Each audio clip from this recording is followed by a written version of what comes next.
Hi, everyone. I'm Meredith Ashby, part of the Microbiology and Infectious Disease Segment Marketing team here at PacBio. And I want to welcome everyone to the PacBio webinar series, with today's topic focused on how PacBio HiFi sequencing can provide you with richer information about your microbiome samples, featuring our lead genomics bioinformatician, Dan Portick, and Derek Bickhart from the USDA. I have some brief housekeeping announcements before we begin our talks. First, don't miss a chance to win up to 12 smart cells of sequencing with your 100-word proposal at pacb.com/smartgrant. Next, the presentation portion of the webinar will be followed by a Q&A session. You're welcome to submit your questions at any point during the webinar by typing them into the question tab on your dashboard. Finally, we are recording this webinar and we will be making it available for download in the next few days. I also want to point out that we've provided you with some useful sequencing handouts that you can download now from your attendee dashboard. It's now my pleasure to introduce today's first speaker, Dan Portick. Dan completed his PhD at UC Berkeley, where he used targeted sequence capture approaches to understand aspects of frog evolution. He went on to do bioinformatics postdocs at UT Arlington, the University of Arizona, and most recently at the California Academy of Sciences, where he developed a variety of genomics tools. Here at PacBio, Dan has been working with collaborators to understand how HiFi sequencing data can enhance our understanding of metagenomes and developing analysis pipelines to make these insights more accessible to all researchers. Welcome, Dan. Thanks, Meredith, for the introduction. So the goal of the presentation today is to introduce a new data release that we just put out, present some example analyses and results, and along the way, I'll also describe some of the PacBio pipelines we have available for assisting with these analyses. So here's just a brief roadmap of where the talk is going.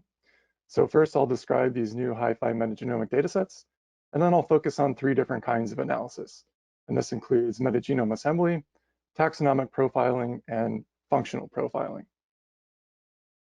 So let's jump straight into the data. We're very excited about this data release, which is focused on homogenized human gut samples. So these are pooled gut microbiome samples that come to us from the Bio Collective. Each of these samples contains gut microbiome from 4 adult humans. And these samples represent 2 different diet types, including omnivore and vegan diet. So this allows really interesting comparisons not only across samples, but also across these diet groups. And these are very high complexity samples. So as I mentioned, each contains gut microbiome from 4 adults. So those are going to be more diverse than a single adult gut microbiome sample, which is more diverse than any mock community currently available. And so this level of complexity hopefully will demonstrate the utility of long reads for shotgun metagenomics, but also assist in evaluating methods and even contribute to methods development. So each of these samples was sequenced on 1 SMRT Cell 8M using our Sequel II system. This resulted in between 1.7 to 1.9 million HiFi reads per sample, with an average length of between 8.5 to 10.3 kb. The total yield per sample ranged from 15 to 19 gigabases. And these are very high quality and high accuracy. So we're seeing median Q scores of Q39 and Q40. So where would you want to go if you want to find these data sets? Currently, they're available on our website at pacb.com/datasets. And in the upcoming weeks, I'm also going to upload these to NCBI SRA. So ultimately, you'll be able to find them in both locations. But for now, please refer to our website to access these data. So one of the frequently asked questions we get is what happens if you do metagenomics with lower sequencing depths? And specifically, what would happen to metagenome assembly and taxonomic profiling? And so I took this as an opportunity to sort of look at that. And what I did was downsample these data sets in a way that reflects multiplexing. So in our full data sets, we have about 17 gigabases per sample. I downsampled to 9 gigabases, which represents a 2-plex, putting 2 samples on a SMRT Cell 8M, 4 gigabases, which is representative of a 4-plex, and 2 gigabases, which is representative of an 8-plex. And so I'm going to show results for each analysis for the full data sets. And then afterwards, I'll present what would happen if we use these lower data thresholds as well. And hopefully this will be informative when you're thinking about experimental design. All right, so we're going to start with metagenome assembly. And here the goal is to assemble the complete genomes for all the microbial species in a metagenomic sample.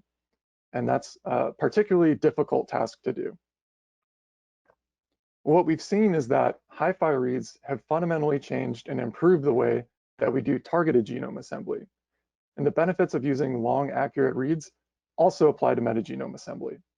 And to illustrate this point, I'm just going to run through an example of an experiment with short reads versus HiFi reads. So let's assume that you have your metagenomic sample, you've extracted the DNA, and you've done short read sequencing. You're going to end up with a ton of data, so millions, if not billions, of short reads. After assembly, you're also going to end up with many, many contigs. And these are going to be quite variable in size, ranging from very short in length to intermediate.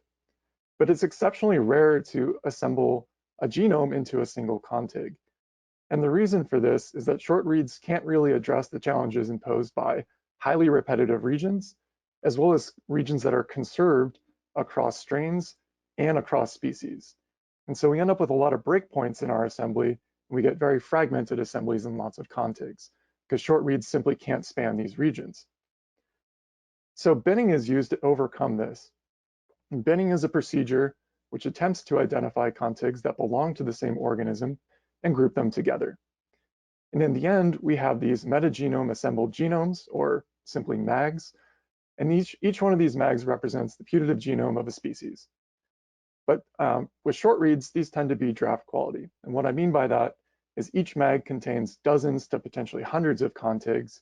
We might be missing some sequences, and we might have also put together sequences that actually belong to different species.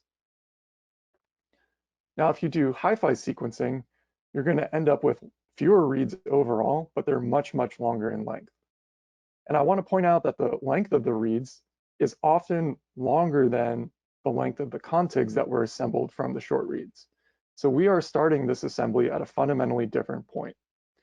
And these reads have the capability to span these difficult regions and produce better assemblies. And what we often find is that directly from assembly, we recover several single contig complete circular MAGs. But for the same reasons as short reads, we're still going to end up with some fragmentation, especially for lower abundant species. So even with HiFi assembly, it benefits from binning approaches. And this helps maximize MAG recovery. But I would describe most of these, especially the single contig ones, as reference quality. And the value of HiFi for metagenomic assembly is becoming increasingly recognized. And now there are multiple options for doing metagenome assembly using HiFi data.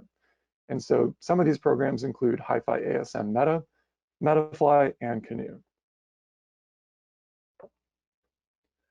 So let's run through an example assembly analysis. In this experiment, I assembled each sample using HiFi ASM-meta.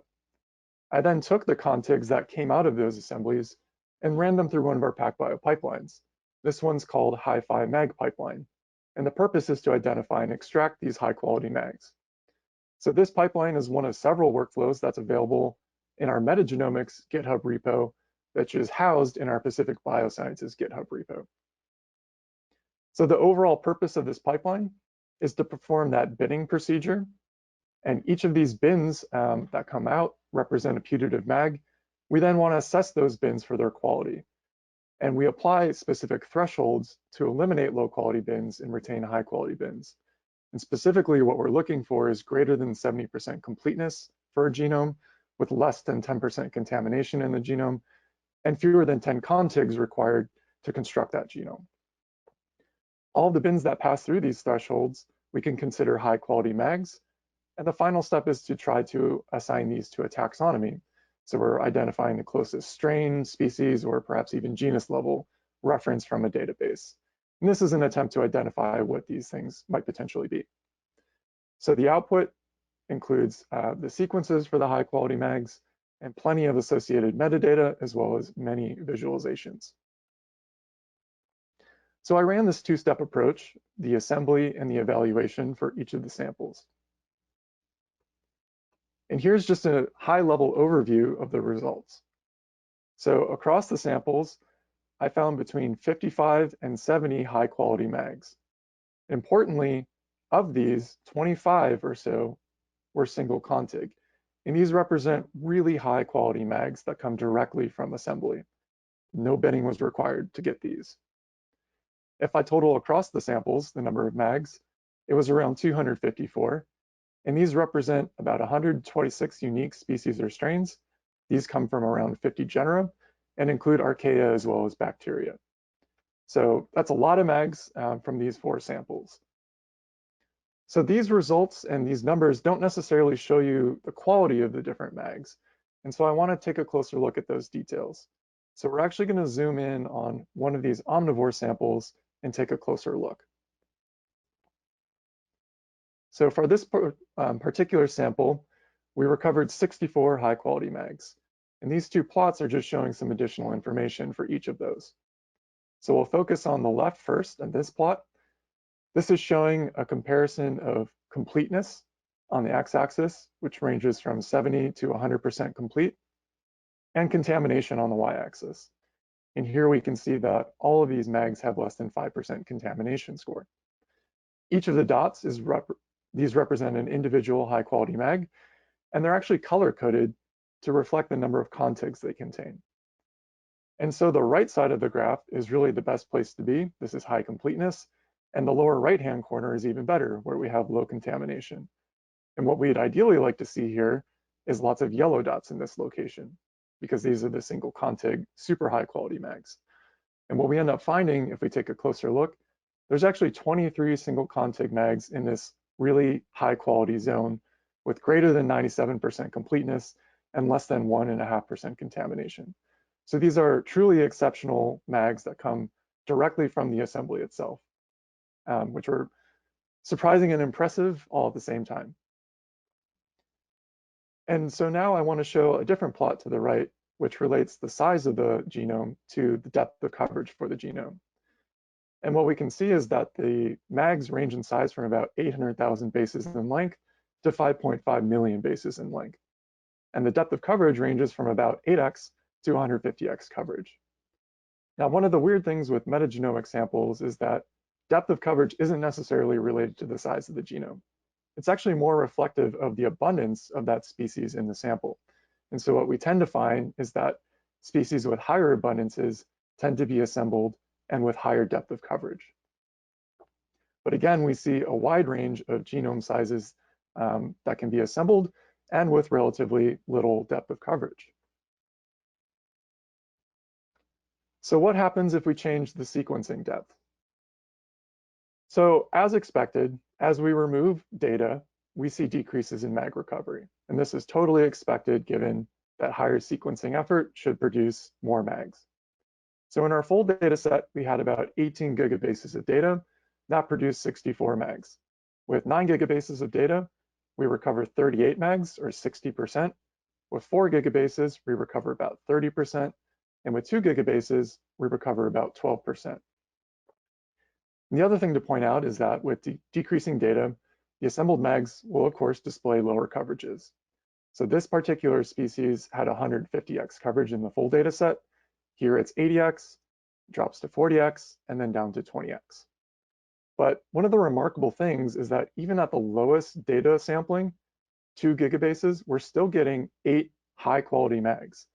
And this is particularly impressive because we're only using about 200,000 reads for this analysis. So still, even at the lowest level, we're getting really good high quality mags out of the assembly. But we want to emphasize, if your goal is to assemble as many mags as possible, you will of course want to increase your sequencing depth. And so starting with 1 sample per SMRT cell is a really good place to be. But of course, if you wanted to multiplex, you will still get assembled mags, just a smaller quantity than you would expect with additional sequencing. All right, so next we're going to talk about taxonomic profiling. And this analysis is focused on identifying all the species that are present in a metagenomic sample and estimating their abundances. So there are a lot of methods that are developed for this specific purpose, but a majority of these methods were designed to work with short reads. And we know that long reads contain more information than short reads, they often have multiple complete genes per read, and this can lead to more confident assignments if we're using the proper tool set. And so after a lot of testing and evaluation, I designed a pipeline that uses Diamond and Megan LR for this purpose. The way this works, HiFi reads are aligned to a protein database using translation alignment within Diamond. What this will produce is many alignments for a given gene region on a read, and there are also multiple gene regions for that read. So we end up with multiple sets of alignments that cover usually the full length of that read. And that's a particularly difficult data type to interpret, especially for the other existing taxonomic profilers. But that's actually what Megan LR was specifically designed to do. And so Megan LR can take those complex alignments and assign taxonomy to reads using a last common ancestor algorithm. And simultaneously, it can also provide functional annotations. So for genes that match a protein with a known function in various functional databases, it will also assign that annotation. And so we can expect multiple functional annotations per read, and we can also assign a specific taxonomy per read. So if you use this workflow, you can actually do taxonomic profiling and functional profiling in the same workflow. And with regard to taxonomic profiling, I found that this method shows extremely high precision. It very rarely calls false positives, and it also has high recall for species with greater than 0.05% abundance. And so if a species is there in reasonable abundance, it will be detected as long as there is a corresponding sequence present in the reference database. So if you wanted to do this analysis, you would use two PacBio pipelines. So taxonomic functional profiling protein will accomplish this first part where we're doing the alignments, and it will convert the format into something that can be read by Megan. The second pipeline, Megan RMA summary, will perform the second part of this workflow where we're assigning all the annotations. Once you have your taxonomic results, if you're looking for a really easy way to compare taxonomic profiles, I also developed a Jupyter notebook explicitly for this purpose. And so all three of these things, again, are available in our metagenomics repo in our Pacific Biosciences GitHub. So I ran the workflow for all of these samples, and in total, I found the presence of 76 bacterial species. These are stacked bar plots, which are showing the relative abundance of these species across the different samples. What you may notice, just kind of looking up and down, is that the species compositions and abundances are actually pretty similar within a diet and pretty different across the diets. So rather than focusing on the individual samples, I want to zoom out and really focus on the comparison of these two different diet types. What I found is that there are several species that are exclusive to one diet and completely absent in the other. So for example, there were 21 species only found in the vegan microbiome and 14 that were only found in the omnivore microbiome. This also extended to the genus level. So there were 6 unique genera in the vegan diet, and there were 3 unique genera in the omnivore diet. But of course, there are plenty of shared species across the diet types. But if we look at those shared species, they differ in their relative abundances. And that's what this heat map over here is showing. So for example, we see an overrepresentation of Faecalibacterium prausnitzii in the omnivore microbiome, whereas in the vegan microbiome, we see higher abundance of Bifidobacterium adolescentis, as well as Akkermansia mucinophila. So even among these shared species, there's a lot of interesting comparisons to be made. And I think this is one of the advantages of having this particular data set, because it allows really interesting comparisons at the sample level, as well as at the diet group level. And we do expect differences here. So what happens if we change the sequencing depth? Well, somewhat surprisingly, I actually found that the number of taxa and their relative abundances are highly similar across all of the sequencing depths. So to the right, I'm showing relative abundance estimates at the species rank and the genus rank for a single sample. This is the same omnivore sample across the different sequencing depths from full data to the 8-plex representation. And if you just look across, you can see that these are very, very similar. One of the important things I want to highlight is that little to no taxon dropout occurred, even at the lowest level. And I think the reason for this is because Diamond and Megan method does not detect taxa at extremely low abundances. So the taxa that were detected in the full data set still have a sufficient number of reads to be detected even at the lowest data level that we tested here. And so for this example, I found confident detection of species with as little as 2 gigabases per sample. And again, I detected all of the species in 2 gigabases that I could with 18 gigabases. And so the data requirements for taxonomic profiling are much, much lower, especially when we think about data requirements for metagenome assembly. So this is really good news. Okay, so lastly, I'm just going to briefly touch on functional profiling. So with taxonomic profiling, we're identifying species and counting them. With functional profiling, we're actually identifying genes and counting those instead. And so these are genes with known functions. This allows us to build a functional profile based on the gene content of the genomes of the species present.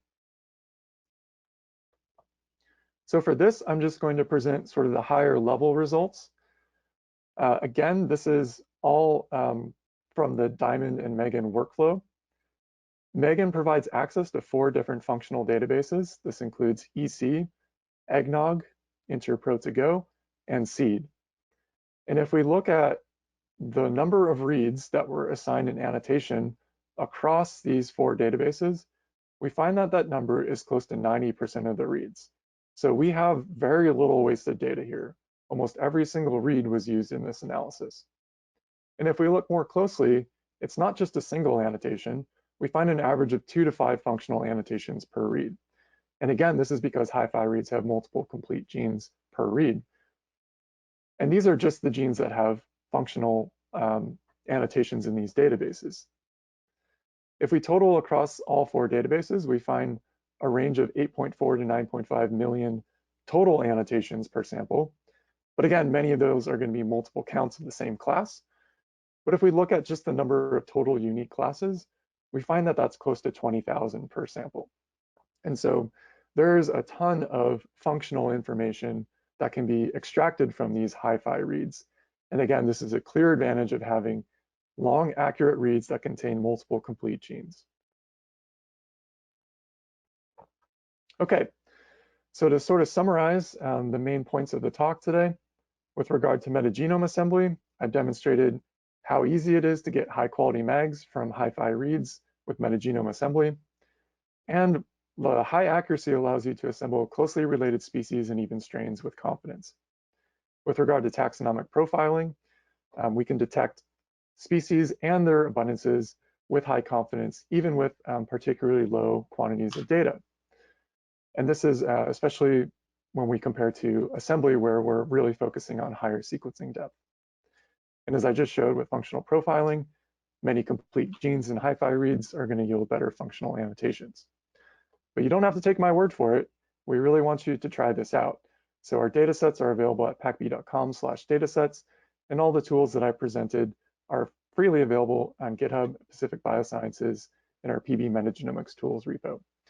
And I'm happy to discuss any of these topics further, and you can reach out to me on Twitter at dportic, or with my email address at dportic@pacificbiosciences.com.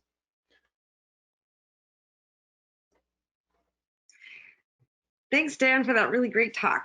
If you have any questions for Dan, you can enter them in the questions dialog box now, and Dan will answer them during our combined Q&A session at the end. I'd now like to introduce our keynote speaker, Dr. Derek Bighart. Dr. Bighart is a research microbiologist, bioinformatician at the U.S. Department of Agriculture's Dairy Forage Center, where his work focuses on genome assembly of livestock species and their associated microbiomes. He has 11 years of experience in the field of bioinformatics and genome informatics and applies new technologies and algorithms to solve problems in agricultural production systems. Dr. Bighart has been a contributor or team leader for many of the recently released reference genomes for agricultural species and is a very experienced user of PacBio technology. The goal of this research is to improve the sustainability of agricultural systems by enabling predictive modeling of animal production with the inclusion of animal and microbial genomic information. Welcome, Derek. Thank you very much for the introduction, Meredith. And I'm really pleased to be giving my talk after my colleague Dan's talk. Dan gave an excellent overview of why you would want to use HiFi reads. And I'm happy in this instance to give an N of 2 to this presentation because we used a different data set that's more agriculturally relevant. And given that, even though I'm a presenter of this material, I'm just a part of a larger international consortium, and I will acknowledge all the key players in this consortium later, but this is a large team effort, the research that you're about to be shown. But first, I'd like to talk a little bit about the rationale of why we want to look at the metagenome and why we want to assemble it, as well as some of the pitfalls, particularly some of those that Dan had already mentioned. Then I'll talk briefly about how we want to approach assembling a metagenome and the limits of previous technologies. And finally, I want to talk more about why low error rate long reads are really a game changer in this field and enable the type of analysis that people have only been dreaming about in the past decade. And for the purposes of this talk, I just want to define a couple terms. In this case, the metagenome is what I'm going to define as the totality of microbial genomes from any one sample. And more specifically, it's the DNA sequence, not necessarily any other nucleic acids in this case, though you can make an argument for a lot of different other facets being explored. And in this context, I'm focusing primarily on the single-celled microscopic organisms. It's a more mature field, though a notable absence of eukaryotes are in the field, and we need to improve that with further technology. We want to study the metagenome because of its impact on animal, plant, and other surfaces.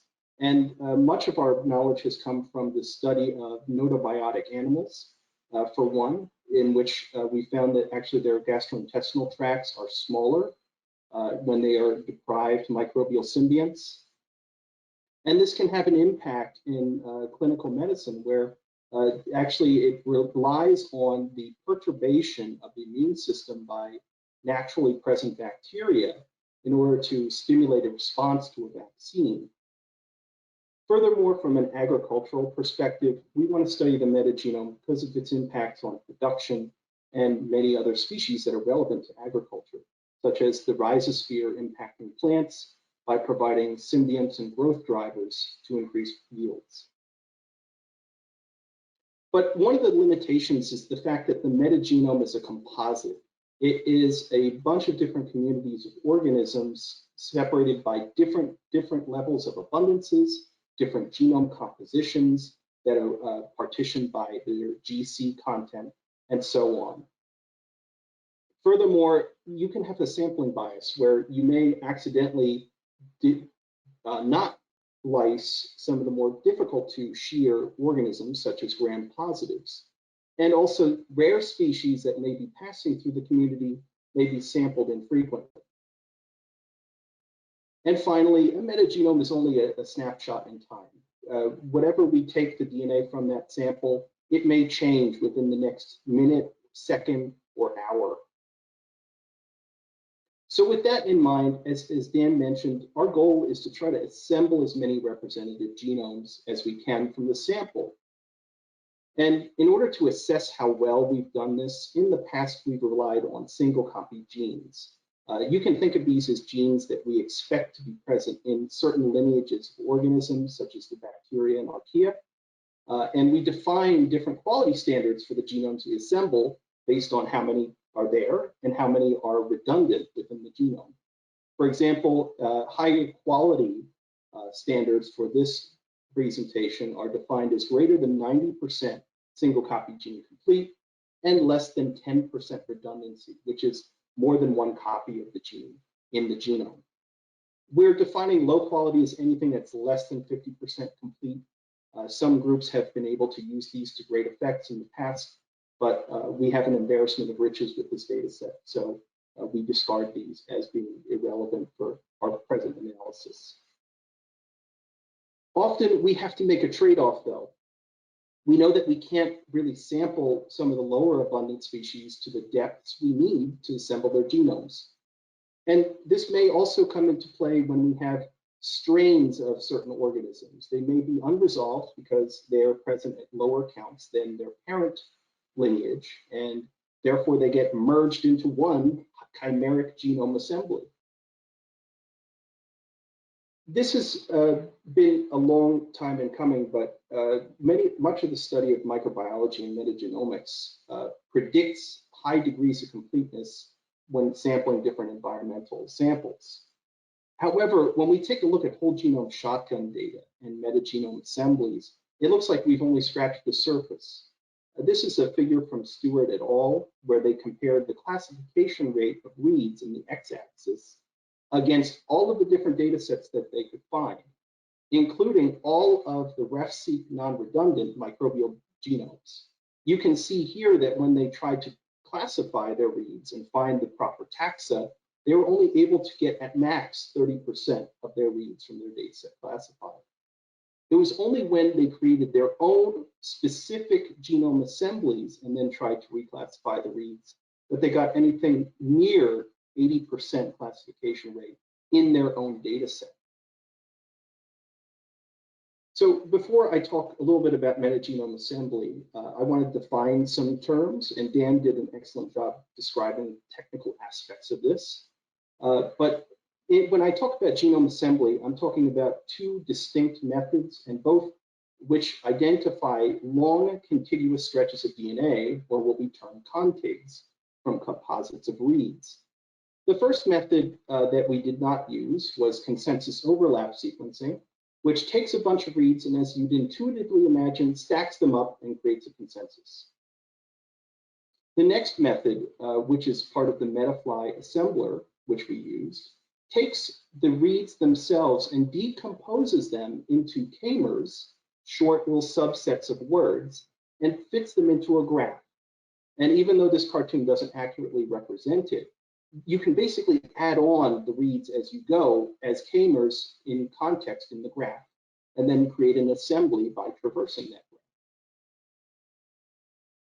graph. Another term that Dan had mentioned was binning, and this has been essential for short read assemblies, as he correctly noted, but we also find some benefits for using it for long read assemblies as well. And this is where you use orthogonal data in order to join contigs together in order to finish your assembly and create microbial assembled genomes or MAGs. In this case, we used HiFi data, which was provided to us by contract with Phase Genomics. One of the big problems in the field, though, is that we were limited by technology, and we needed a goldilocks sequencing technology. So let me explain. Much of the problem, the reason why we can't assemble the metagenome into singular contigs is because of two major errors. The first is repetitive sequence, and also orthologous genes that are similar amongst different organisms. When we attempted to do a long read assembly of the rumen metagenome, we were able to get fantastic resolution of that assembly using uncorrected PacBio CLR reads, more so than short read technologies. And this is where long reads really come into play. They can span these repetitive regions and create long contigs. However, the sampling depth needed to be far higher in our long read assembly to get some of the same species and strains because of the error rate.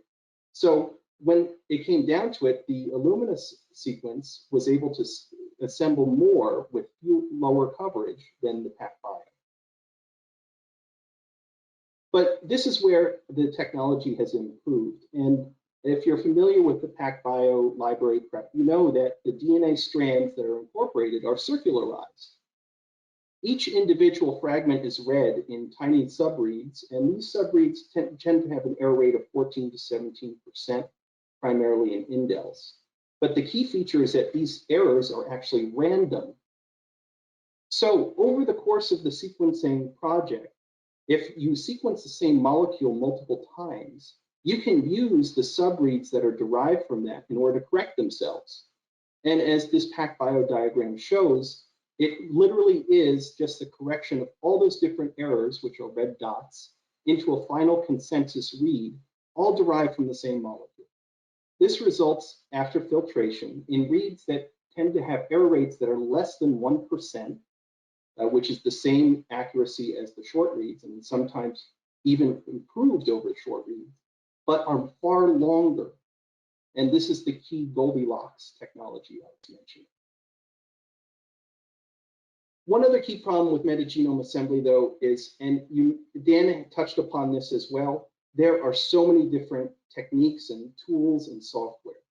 In this diagram that I constructed from a workflow just to process the data, I want to show you that the assembly is only the beginning. Everything else from there is all separate tools that I've had to daisy chain together in a comprehensive workflow. And there are two key facets that I'd like to briefly reiterate and touch upon, and that is binning and quality assessment. The binning itself, as I mentioned before, we use HiFi data, which is a specialized sequencing library derived from the cross-linking of DNA. It turns out that when you cross-link DNA, you can actually capture its conformation within the cells of the organism. And if you prepare DNA sequencing libraries from that, you can actually infer different associations of DNA within the same cell. And using statistical models, you're able to use that to link contigs together as they likely were within the cell at the time of lysis. This allows us to create longer and more accurate bins from our contigs. We've also found that HiFi data works particularly well with long reads because it relies on those large statistical associations, and longer contigs provide better results in this regard. In terms of quality, we estimate based on 3 different criteria, 2 of which I mentioned before related to SCG completeness and contamination, but we also want to measure the continuity. So how long is our contig? How long is our assembly? One of the big problems, though, is that microbial lineages are quite diverse. They can be separated into different taxa, and oftentimes when we make the assembly, we may be making accidental composites that are not representative of individual genomes in the sample, but rather their last common ancestor or a consensus chimeric assembly. So when we generate these mags, we must be always conscious of the fact that they may not be the same as they are in the cell, and they may be the composites of that lineage. We wanted to test this, and so we actually used a different sample. This one was a post-mortem fecal sample from a deceased ewe, and we wanted to do a massive sequencing sampling experiment using several technologies and the assembly with MetaFly. To this end, Dan was conducting experiments with 20 gigabases, and in this respect, working with our collaborators at USDA MARC, we generated 255 gigabases of PacBio HiFi.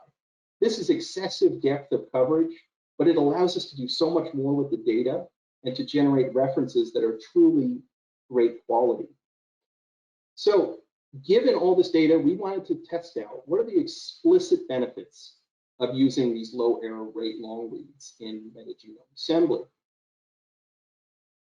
I've been previously vexed by this question because if you take the sample at different times and sequence it with different technologies, you often get incomplete comparisons because, as I mentioned before, a metagenome assembly is a snapshot in time.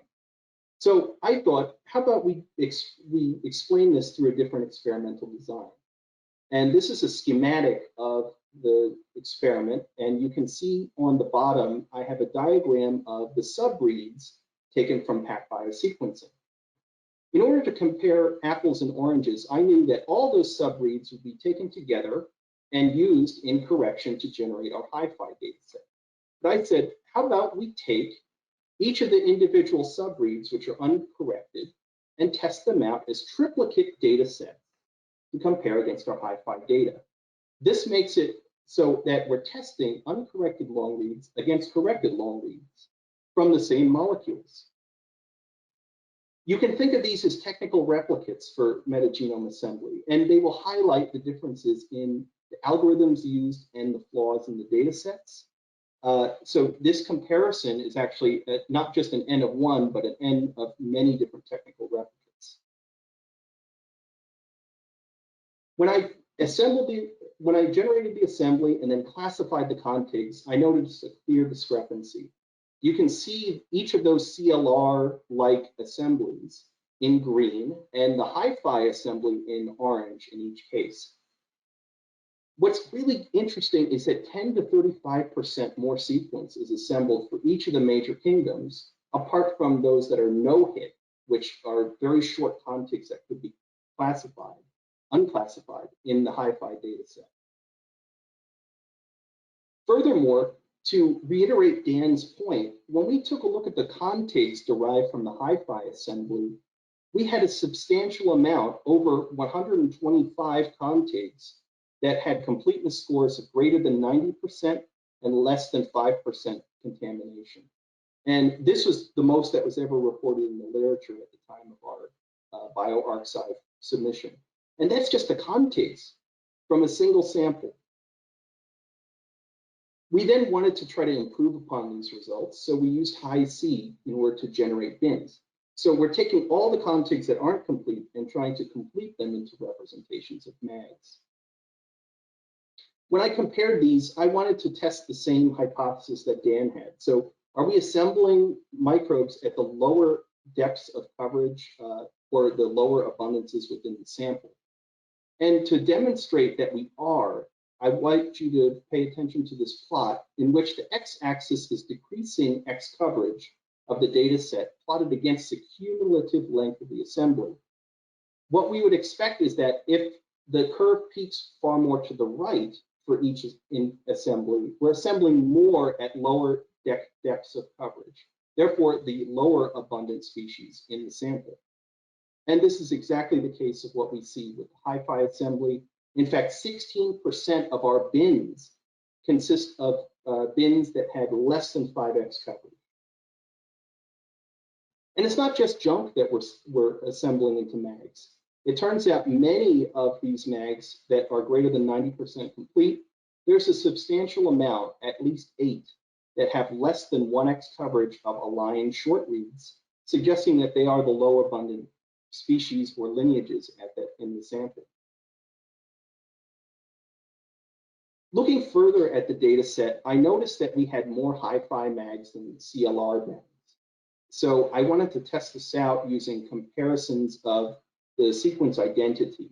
And looking at them, I noticed a really interesting trend. And that was that many of the HiFi bins are duplicated compared to the CLR bins. And in this bar graph, the lines are color-coded based on the number of associations. So on the left, the CLR bins, if they have 2 orthologs in the HiFi assembly, they're in purple. Whereas if they have 3, they're labeled in yellow. I found that on average, 12 CLR bins had orthologs to an average of 26 HiFi bins, meaning extensive duplication of lineages in the HiFi bins. And I'd like to show you why by taking a very key example highlighted here, which is our triplicate ortholog example, where one CLR bin is triplicated in the HiFi bin. So I asked our collaborator at UC San Diego, Misha Kolmogorov, to take a look at the bin and assemble a graph for it. And this graph shows a composite of the bins, each color-coded by the replicates that I showed in the previous slide. You can see that even though they have common points that are represented by the junctions, each color is relatively uninterrupted with few bubbles. You can actually kind of tease it apart based on the color coding and the loops from this assembly. If we compare this to the CLR assembly, though, the alignments show a different and far more heterogeneous picture. It's so much more difficult to disentangle this because of the lower accuracy of the reads and the lower quality of the assembly. This is the reason why it was triplicated in HiFi. It's actually a condensed assembly in CLR.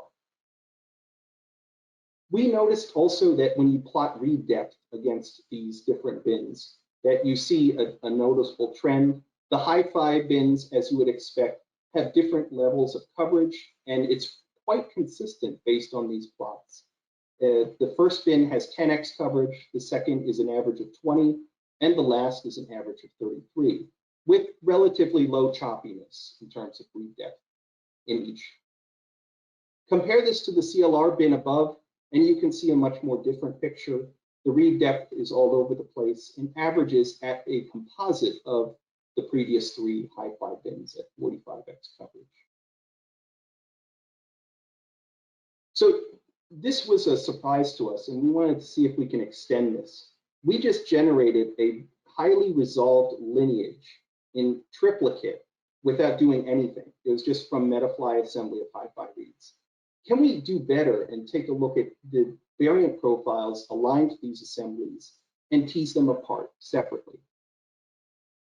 So working with Liz Seng of PacBio, we developed a pipeline called MagPhase that teases apart these reads and aligns them against the genomes, calls variants that are most likely going to be differentiating between the lineages, and then assigns them into haplotypes. So for the first time, we're able to approach metagenomics from a very fine resolution, and instead of worrying about strain-based assemblies, we can generate haplotypes for different lineages. MagPhase accomplishes this by phasing the variant calls, and the benefit of MagPhase phasing is that all the variant information is linked on the reads themselves. It uses this to generate haplotype profiles, and since the variants are on the read, each read can be individually assigned to haplotypes and count the numbers. The length of the reads is the critical part here, because the variants themselves are distanced at great distances from each other, whereas short reads would be unable to span 2 or more variant profiles in each go. With HiFi reads, we're able to do this given the length of the reads themselves. They say a picture is worth 1,000 words, and I'd like to demonstrate this, and also to show the intuitive nature of this sort of phasing. This is an IGV plot of alignments to one of our HiFi mags that was phased using MagPhase. And you can see the depth of coverage is at the very top, and then the read pileups are in the middle. And to give you a sense here, the box that I've highlighted is the alternate allele that was phased by MagPhase. And you can see very clear, distinct reads all in a row with variant profiles that match up. What's even more interesting, though, about this example as well is that there is actually a deletion in this lineage, and it's perfectly tracked by the haplotypes that MagPhase uncovered. So this is a fantastic development, and we were thrilled at how well HiFi reads performed in this regard. Can we do this with short reads? Unfortunately, no. The short read alignments do not give us the clear profiles and do not help us to determine the distinct haplotypes. You can see from the plot down here of short reads, the deletion is very difficult to interpret, and the haplotype that is prefaced right before the deletion is absent. So we can't even track it as well with the short read data set. This is the same region in our CLR assembly. And I want to point this out to show you that there is a slight case of garbage in, garbage out. You do want to use high quality assemblies with this, but MagPhase was still robust enough to separate the reads and identify haplotype phasing based on the variant profiles here. Again, this is impossible to do with short reads. It's incredibly difficult. I retract impossible. It is possible to do, but very difficult. It requires a lot of curation. This is the result of running MagPhase on our entire data set. Using our different mags, we were able to identify those that we had de novo assembled as lineage resolved completely with no polymorphisms, and those that were polymorphic. And I'd like to just point out that here in our HiFi assembly, we had 220 MAGs out of our 428 high quality that were completely resolved. And we confirm these by checking HiFi read alignments to them. And I want to point out too the resiliency of the algorithm that Liz wrote for MagPhase, in that it's able to resolve up to 60 different haplotype alleles and phase the reads over them. Obviously, there are higher degrees of polymorphism in the CLR bins, as I mentioned previously, but even in some of our lineages that we assembled with HiFi, there's a lot of polymorphisms that can be phased. And this raises new questions for the field that we didn't even know we should have been asking.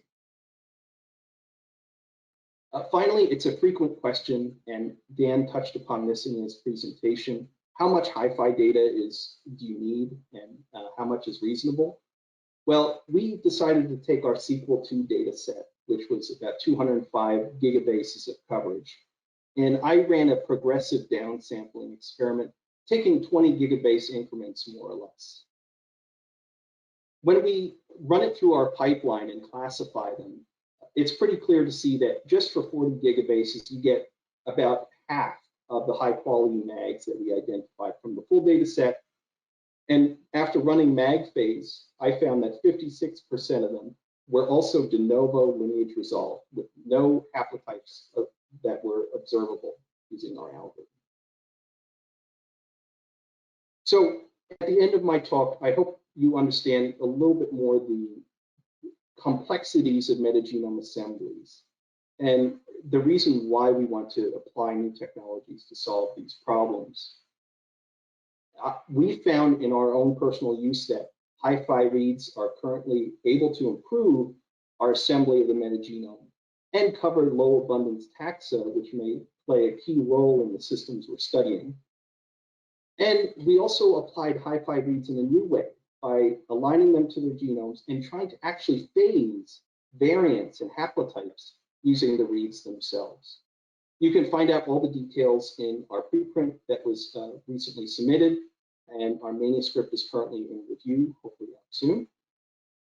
And with that, there are a lot of people as part of our collaboration I'd like to thank. I can't list them all, but in particular, I'd like to thank Tim Smith of the USDA, our collaborators at UC San Diego, and our industry partners at PacBio and Phase Genomics, as well as our academic collaborators from around the world. At the end of my talk, since I'm a US federal government employee, I have to state that mentioning of trade names or products is for informational purposes only, and that the USDA does not endorse specific products or services, but I'd be happy to answer your questions in the meantime. Thank you. Thanks, Derek, for that really great talk with lots of juicy data. I know I have a lot of questions, so if anyone else has questions, please answer them into the Q&A panel now. And Dan, I would now like to invite you to come back on camera as we respond to the Q&A session. All right, so I will start with a question for Dan. Dan, how often does your pipeline generate MAG contigs that are not annotated because they are unknown and not even in our databases? That's a great question. So with the human gut microbiome, we're able to annotate pretty much everything. The reference databases are full of human bacteria and human commensals. When we look at non-model systems, for example, I just analyzed an African mammal that's an herbivore. I recovered 140 MAGs, and not a single one could be assigned to the species level. So there is just so much undescribed microbial diversity out there. And I think one of the benefits is that we can begin to describe that diversity when we don't find that diversity already represented. So it does happen, and it happens in non-model systems. That's really cool. And I know I'm super biased as a PacBio employee, but I'm also a scientist, and it really excites me, the idea that we have this new tool that can reveal more of what's going on in the undiscovered country of microbiology. Okay, Dan, I have another question for you. What about taxonomic identification of MAGs in soil? What level of redundancy do you see in soil samples? I think the same sort of thing applies here as well, because soil is such a high diversity metagenomic community. We often see that we're unable to perform annotation to the species level. A lot of times things are getting assigned to the genus or even family or perhaps even order level, again, because there's just so much undescribed diversity. But we can elucidate that diversity in a way that we can contribute to those databases and continue the discovery process. Awesome. And then I have one more question about the pipeline, Dan. Do you have to download PacBio software to run the HiFi Mag pipeline with the posted biocollective data? You don't have to download any PacBio software. These workflows are available as SnakeMake workflows. So they'll do a good job of installing the correct environments needed to run the different steps. There are a couple of different databases you might need to download depending on which workflow you use. And that's something you would have to set up before running. Awesome. I have a question for Derek now. Derek, you mentioned that one of the common challenges with metagenome assembly is the creation of chimeras or frankenmags, which HiFi and HiC can help to reduce. Can you talk about some of the scientific goals or questions that you hope to address with this data set and how the presence of these hidden misassemblies might complicate that? Right. I think everybody in the field acknowledges that mags are useful, but they're not always correct. And here we can demonstrate pretty definitively that we can generate mags that are definitive and correct, quite convincingly as well. In fact, I was only able to get Liz to help because she took a look at the data and said, "Wow, this is really good. I think I can work with these alignments." So the questions that we want to answer are related to strains and lineages that are derived from parental groups. This is something that we've always considered in our theory, but we haven't been able to expand upon or really tease out from high throughput sequencing. Can we identify the beginnings of antimicrobial resistance gene alleles from random mutations that fix in populations? Can we identify deletions or structural variants in microbial populations in the entire metagenome sample that have effects on phenotype? Now I think we can. And by estimating this with HiFi reads, we can phase that and develop profiles on larger microbial samples and not just amplicon sequencing. Interesting. So you're really looking to these new methods to start to see evolution and adaptation in real time, in real relevant, biological environments and contexts. You're right. That's and cool. It raises a lot of concerning questions, though, because we've identified these strains and they're present at appreciable depths in our sample. This was unexpected.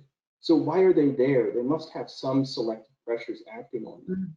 And this is a new avenue that we can approach and ask questions about. Cool. Another one for Derek. Your slide showing how the CLR bins decollapse or are disentangled using HiFi compared to CLR was really impressive. But there's a big accuracy gap between CLR and HiFi. Can you estimate what the minimum accuracy would be to do that kind of disentangling from some of the specific, frankenbins that you identified? Like, what is the average nucleotide identity between some of those disentangled mags, for example? Right. So I hesitate to give the exact values because Misha will come back and haunt me for giving the wrong answer. But from my discussions with him on Metafly's algorithm, I think it's the different thresholds that are applied to the data sets. Specifically, PacBio requires fewer reads that span a node or edge in the assembly before it can be assembled as separate. And I think he said it was something around 1 to 5% sequence divergence that's able to be disentangled. Whereas with the CLR data set, the error rates are so high, 1 to 5% error rate is not accomplishable apart from extreme high depth of coverage. Got it.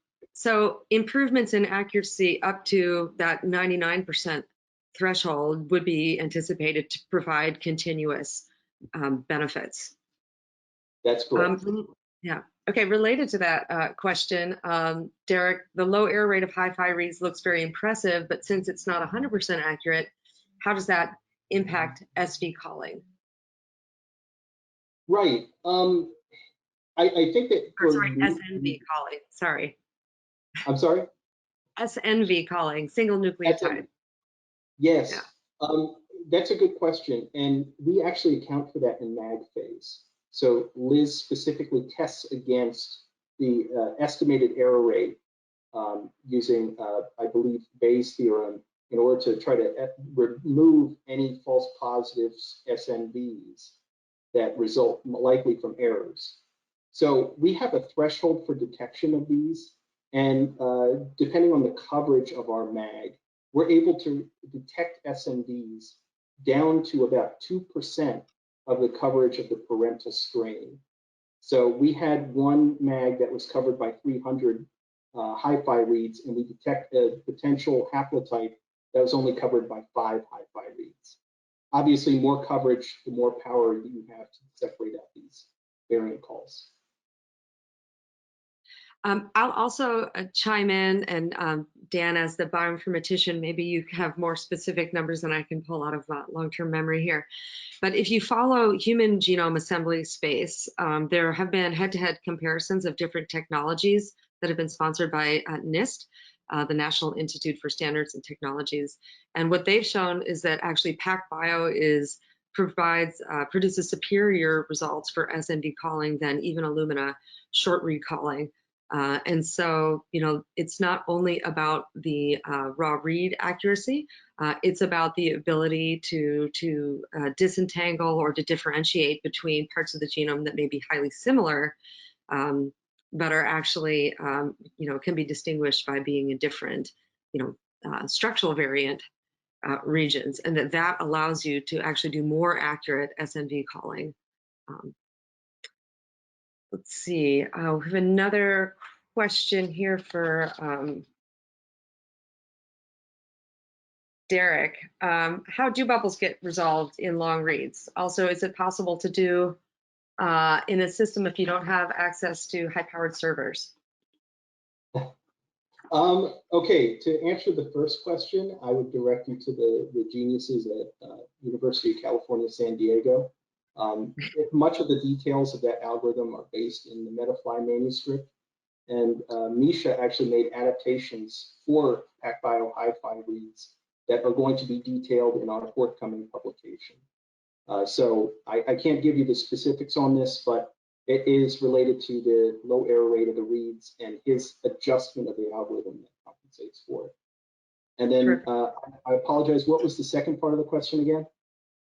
What kind of computational systems are required to do the type of analysis that you did? So we were able to assemble this. It does require some computational muscle, I have to admit. With Metafly, we were able to assemble this in about 3,000 CPU hours on a node that had 600 gigs of RAM. And this is beyond the reach of, let's say, your laptop or desktop, but I think it's within an obtainable range that people can afford at academic institutions. And that was generated pretty quickly. And as you saw, our initial contigs were fantastic. I will also add that there are cloud computing options, including Amazon Web Servers and other options like that that are available to people that don't have their own in-house, you know, high compute clusters available, and that those can be surprisingly affordable. Okay. Dan, question for you. You showed that you can get better assemblies and more mags with a lot less HiFi data than you would need short read data.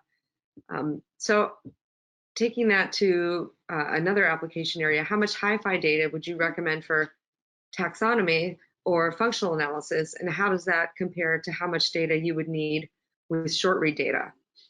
Is there a step down requirement in terms of total data in those areas as well, or not so much?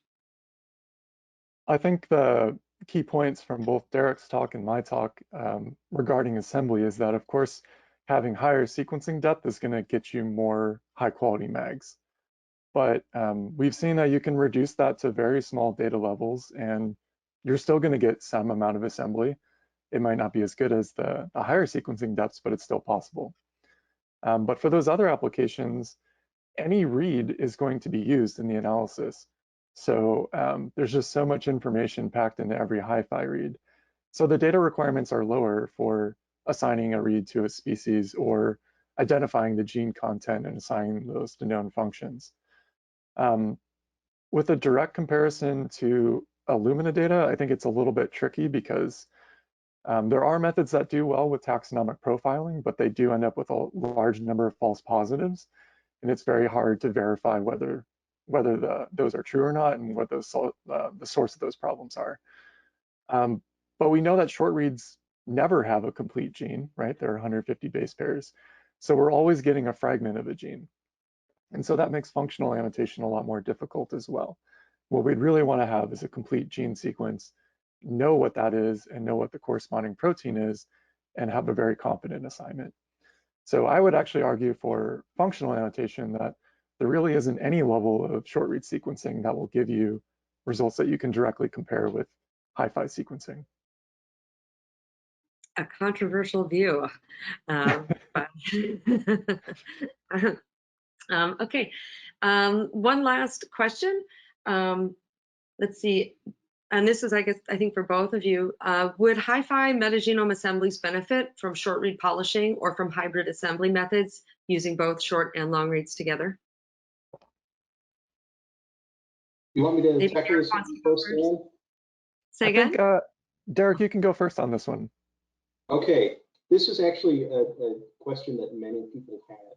And I wanted to test this out. So I actually used Mick Watson's ideal pipeline, which tries to estimate the number of indels that remain within predicted gene orths and compare them against polished assemblies. So I ran ideal, and the histograms were exactly the same after I did one round of polishing with short reads. So we didn't notice any improvement. When I compared them using QQ plots, there's a slight shift to the incomplete orths. It appears that maybe 1% of them have shifted to the right towards more completion, but they never reached the status of complete with respect to alignment against the database. So based on this data, I suspect that short read polishing doesn't provide any benefits, and it doesn't necessarily hurt the assembly. So it's kind of a case of Occam's razor where it doesn't really do anything additional, so it can be excluded in the future. Yeah, and I would just contribute to that and say that the point is, if you want to do assembly, you only really need HiFi data. You don't have to do two sequencing technologies to get these assemblies. And if we think about quality scores, I mean, these HiFi reads that I showed were Q39, Q40, and with Illumina short reads, the reads are about Q30, right? So we have reads that are already just as accurate, if not more accurate, than many of the short reads that you'd be using. So you have to sort of think about what is the actual benefit here. If we already have long, accurate, contiguous assemblies, what else are we contributing to if we're polishing with short reads? And as Derek mentioned, oftentimes we don't really see any fundamental differences before and after polishing. And so I would argue that it's unnecessary, and you could just go ahead with the single technology. Okay, and I think that is all of our questions for today. And so I would like to thank Dan and Derek for sharing their expertise and their perspectives on HiFi sequencing for metagenomics. In closing, I want to mention several things. First, don't miss out on the chance to win up to 12 smart cells of sequencing with your 100-word proposal at pacb.smartgrant.com, and you can see on the slide all the info on that. Also, we have recorded this webinar and we'll have it available for download in the next several days. Keep an eye out for a follow-up email with a link to the recording. You can stay up to date on all of our upcoming webinars, including other webinars in this microbial genomics webinar series, by visiting and bookmarking pacb.com/events. We have another webinar coming up on 16S, another one on bacterial whole genome sequencing, and an additional one on virus sequencing. So if any of those interest you, check them out. Finally, immediately following this webinar, you'll receive a brief questionnaire. Please do take the 2 minutes that's needed to fill it out, as it helps us develop new content for future webinars and make sure that we are addressing the topics that you most want to hear about. So thanks again for joining us today, and I hope you'll join us for a future webinar. And with that, take care and have a wonderful day.